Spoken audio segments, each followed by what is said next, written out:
सूत्र से बात हो रही थी, उन्होंने बताया कि पहले चरण के मतदान के बाद जो ग्राउंड रिपोर्ट आई है वो बीजेपी के लिए बेहद खतरनाक है, बेहद खराब प्रदर्शन की ओर अंकित कर रही है।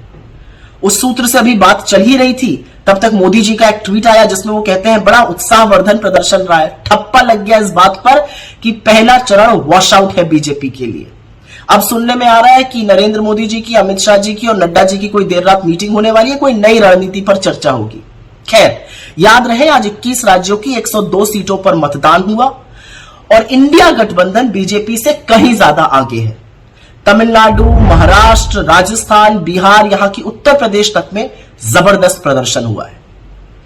कई बार जो हमारे आसपास होता है उसको हम ध्यान नहीं दे पाते हैं, लेकिन वो बदलते वक्त की दस्तक होती है।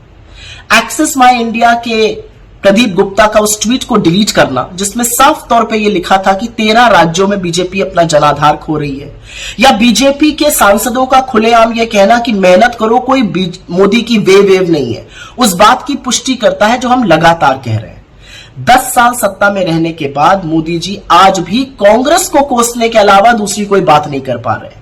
कोई ऐसी बड़ी उपलब्धि नहीं है जो गिनाए, कोई ऐसा काम नहीं किया जिस पर चर्चा करें, ना आगे की कोई रणनीति है। असल में तो इंटरव्यू से लेकर चुनावी रैली तक वो बेहद ऊर्जा विहीन, थके हुए और उबे हुए लग रहे हैं। कभी कभी तो उनको देखकर ऐसा लगता है कि उम्र का तकाजा हो, ऐसा लगता है कि जैसे किसी बूढ़े आदमी को जबरदस्ती ठेला जा रहा हो। ना रैलियों में तालियां बज रही हैं, ना इंटरव्यू से कोई बड़ी सुर्खी, बड़ी हेडलाइन निकल रही है जो नैरेटिव सेट कर पाए, वही घिसी पिटी बातें। और दूसरी तरफ राहुल गांधी, नाक में दम कर रखा है इन्होंने, कभी गाड़ी में, कभी सड़क से जनता से सीधा संवाद कर रहे हैं। युवाओं को तो 100% यकीन हो चला है कि अगर कोई व्यक्ति इनके लिए कुछ करेगा तो वो सिर्फ राहुल गांधी है, बाकी किसी के बस की बात नहीं है ये। कांग्रेस के बेरोजगारी, महंगाई और गरीबी खत्म करने के प्लान पर लोगों का विश्वास हो चला है।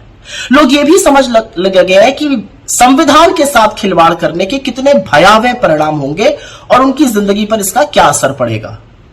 तो ये जो जनता है ना, ये जो पब्लिक है, ये सब समझती है, जानती है, बूझती है, चुप रहती है और समय आने पर बड़ा बदलाव करती है। उस बड़े बदलाव की आहट पहले मतदान के चरण में जोर जोर से गूंज रही है। बीजेपी साउथ में साफ है, नॉर्थ में हाफ है और यही भारतीय जनता पार्टी का ग्राफ है।